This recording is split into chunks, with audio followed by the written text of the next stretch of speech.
Bonjour, bonsoir, bon après-midi à vous qui nous suivez, nos téléspectateurs, à nos followers sur les réseaux sociaux et tous ceux qui sont passionnés du travail de la Fondation Mathieu Coustou d'un continent à l'autre. Alors pour cette mission très particulière en terre camerounaise de la présidente du conseil d'administration de la Fondation et de sa suite, nous avons l'honneur pour une édition spéciale de vous proposer ce podcast avec une invitée de marque. Vous allez suivre le parcours d'Arnaud.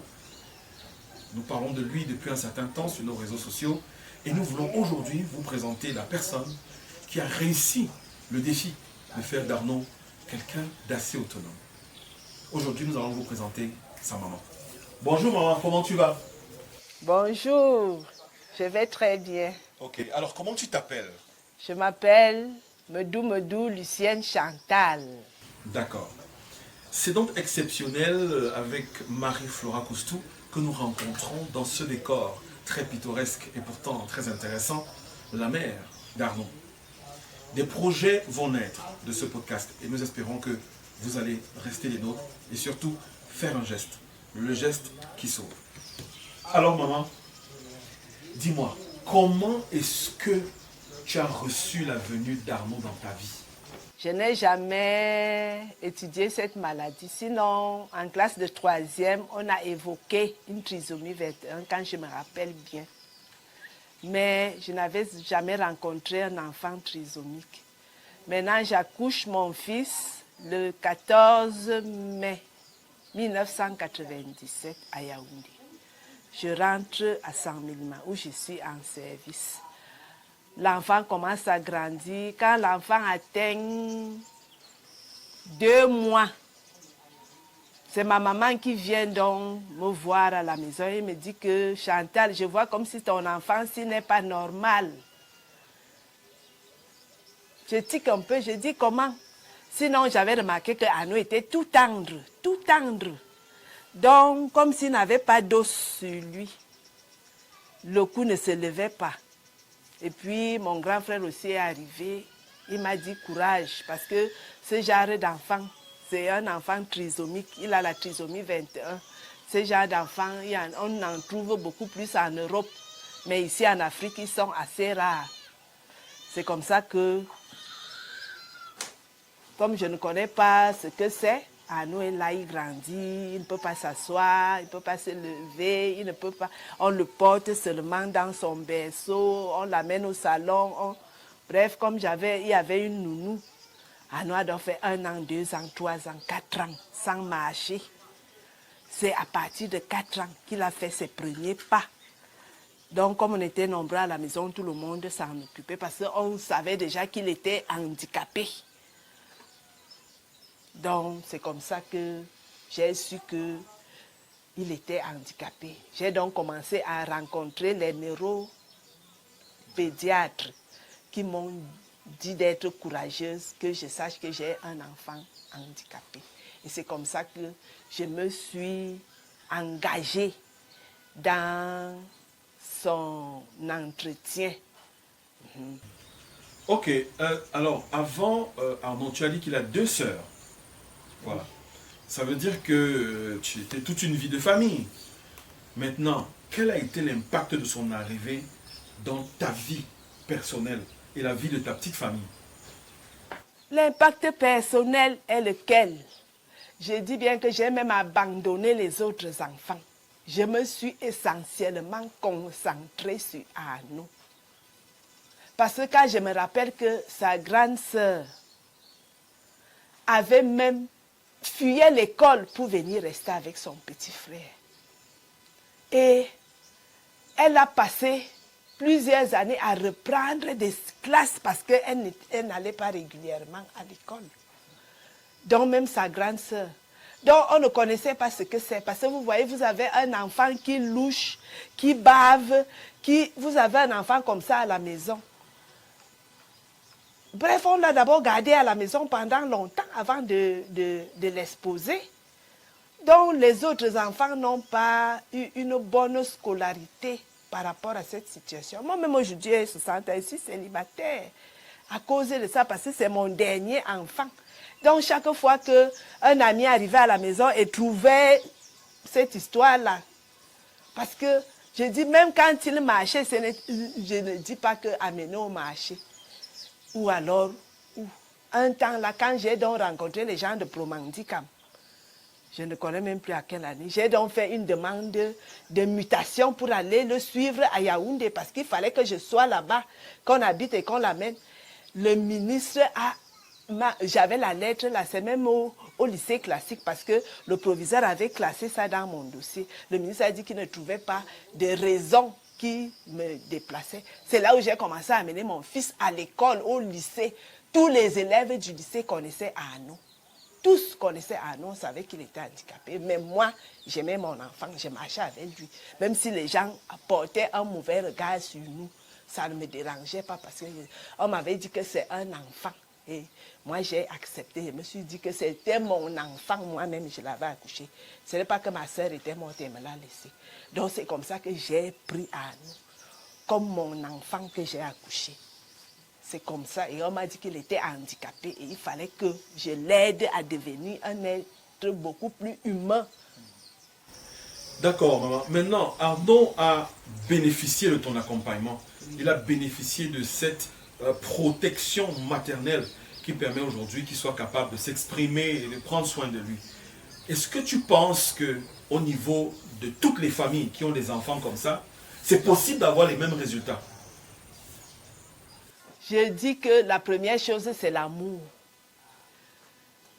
Aimons les enfants handicapés, pas seulement les trisomiques, parce qu'il y a tous différents, ils sont nombreux, les enfants tous différents.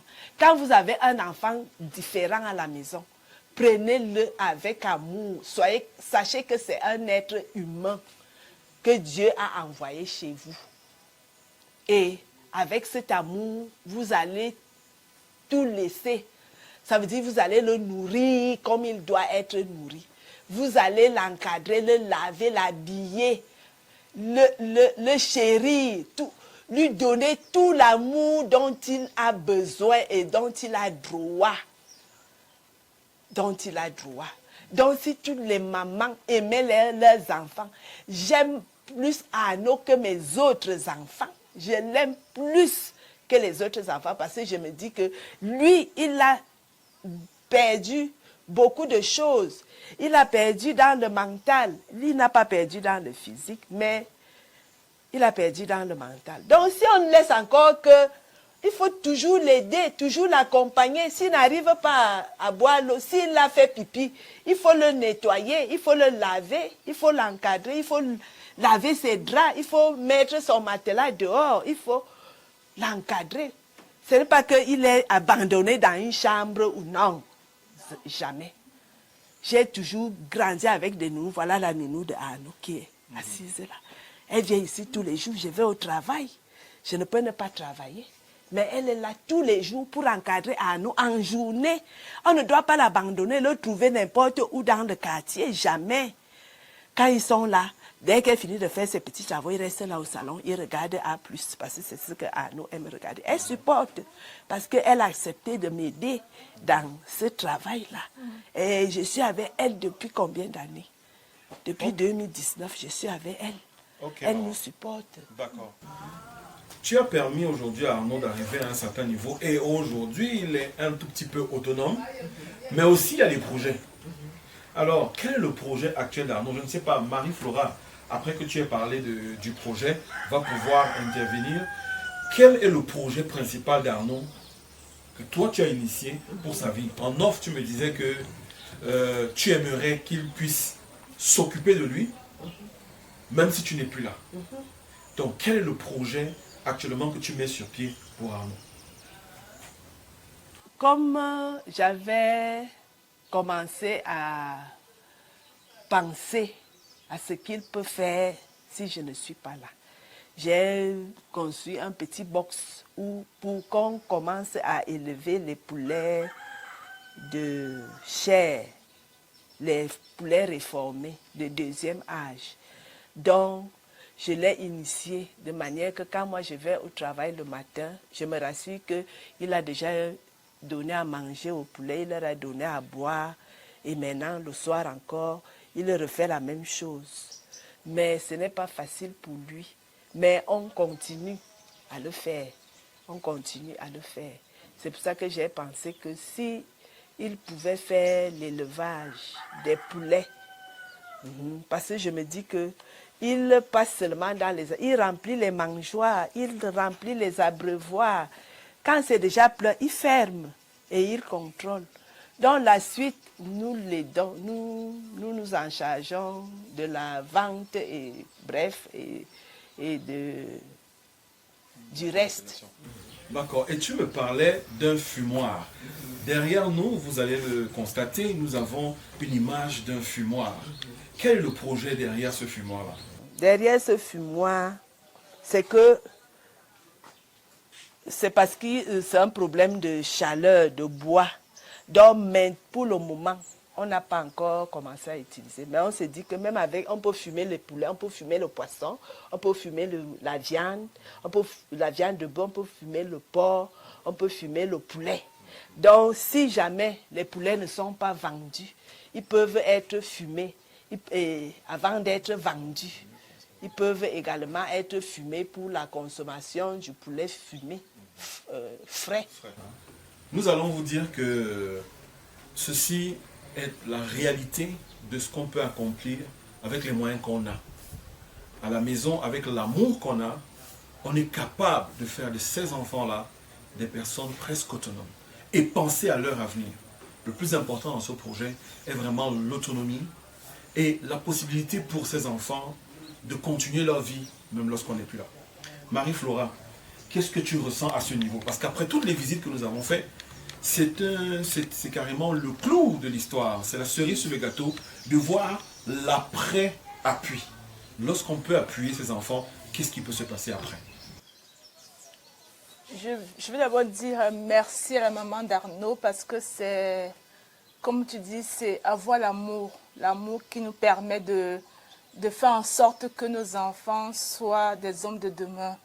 Et en ayant cet amour-là, on voit tous les sacrifices que tu fais ici, là, de donner un avenir à ton enfant.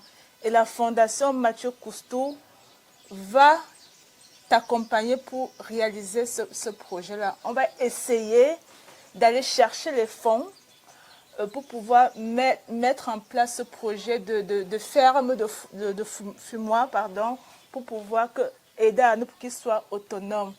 Et comme tu disais, il faut donner une éducation aux enfants en situation de handicap. Et le courage que vous avez eu de ne pas abandonner votre enfant, de l'amener avec vous dans votre travail pour montrer que c'est mon enfant. Il est comme tous les enfants et tout, et je ne veux pas l'abandonner. Et je vous félicite pour ça. Et ça donne aussi le courage à d'autres familles de voir que on peut avoir un enfant en situation de handicap, mais si on lui donne les outils et les moyens, cet enfant-là peut réussir et peut peut-être gérer une entreprise, gérer un commerce et tout. Et ça fait des hommes qui vont participer à la vie de la société. Et c'est ce message qu'on veut faire, que la Fondation veut faire passer à travers les communautés, à travers les familles et tout, que l'handicap n'est pas une fatalité. Et que même si on a un enfant porté d'handicap et tout, il a un avenir. Chaque enfant a un potentiel. Il faut juste révéler ce potentiel-là et l'exploiter. Et je dis encore merci. Merci de nous recevoir ici chez vous, à San Mélima. Et la Fondation va essayer de, par ses petits moyens, de réaliser d'essayer de réaliser ce projet et tout. Donc, merci. Ok, je ne peux pas partir, on ne peut pas partir d'ici sans évoquer un dernier sujet. Nous sommes à une ère où nous parlons de l'égalité, nous parlons de l'autonomisation des femmes, mais nous parlons beaucoup plus de l'égalité des genres. Moi, j'ai une question à te poser. Désolé si c'est un peu intrusif, mais c'est une question qui est importante. Où est le père d'Arnaud? Le père Arnaud a existé, et il existe, mais il est décédé. Le père d'Arnaud est Douala. Vous voyez son nom, il s'appelle Ndambwe. Ndambwe. Sa grande sœur s'appelle Sela Ndambwe. J'ai fait ces 2 enfants avec un Douala, avec qui nous n'avons pas pu nous marier. La famille de Ndamboué est là. Ndamboué Douala, ils sont de Bonindale. Je connais bien où on a enterré son père. Nous sommes partis à l'enterrement de Ano. Ano a son père. Ano connaît son père. La photo de son père est là-bas dans sa chambre. Et quel Son était le père est rapport de son père par rapport à lui? Est-ce qu'il a été un appui, un soutien? Non. Le problème est que quand Ano est né trisomique, cela a beaucoup dérangé dans notre relation. Parce que lui n'a pas pris cela comme moi. Même sa propre famille. Hein. Je vous dis que c'est quand il décède en 2014, quand nous sommes partis au deuil, que ses parents ont dit que, hey, donc cet enfant-ci était même un être humain. Parce qu'il leur avait dit là-bas que Ano n'était rien. Donc, c'est moi qui montrais à sa famille que Ano était un être humain. Parce que moi, on m'avait expliqué que mon enfant était un être humain. Et ses parents, comme Ano, et comme vous le voyez là, même quand on est arrivé là-bas à Bonindale, il était avec tout le monde. Et ils se sont étonnés que, parce que même Elisa, même Nina, sa grande sœur, qui est leur grande sœur, je peux l'appeler ici maintenant. C'est une famille, bref, il a reconnu ses enfants, il les a affiliés comme lui, il était au privé. Donc, dans sa pension de retraite, parce que j'ai même demandé à sa sœur l'autre jour que comme c'est sa mère qui prenait la pension, mais eux, ils ne nous donnaient rien. Est-ce que Ano ne peut rien bénéficier de cette pension? Elle a dit, j'ai les messages là, elle a dit qu'ils vont voir, Mais moi, je me dis toujours que Dieu nourrit même les petits oiseaux. Les petits oiseaux. Donc, Ano a sa famille. Et là-bas, même à sa tante, j'ai demandé quelle est la part d'héritage de mes enfants là-bas chez vous à Douala. Elle dit que leur part est là-bas. Ils sont de Bonindale. Exact. Ano est de Bonindale. Merci beaucoup. Nous vous remercions infiniment pour cette édition spéciale. C'est avec le cœur, c'est sans préparation et sans filtre. Nous vous demandons de continuer à nous suivre sur nos différents réseaux sociaux, à retrouver les projets liés à Armon sur le site internet de la Fondation Mathieu Coustou. Vous allez voir les liens dans la barre de description. Nous vous disons à très bientôt. Merci à toute l'équipe. Merci au directeur de la Fondation Mathieu Coustou au Cameroun. Merci à l'équipe de communication en Pisa Tangana et tous ceux qui sont derrière. Et à tous les membres du comité d'administration qui sont déplacés du Luxembourg, de France et du Canada pour cette émission spéciale. Sur ce, à très bientôt.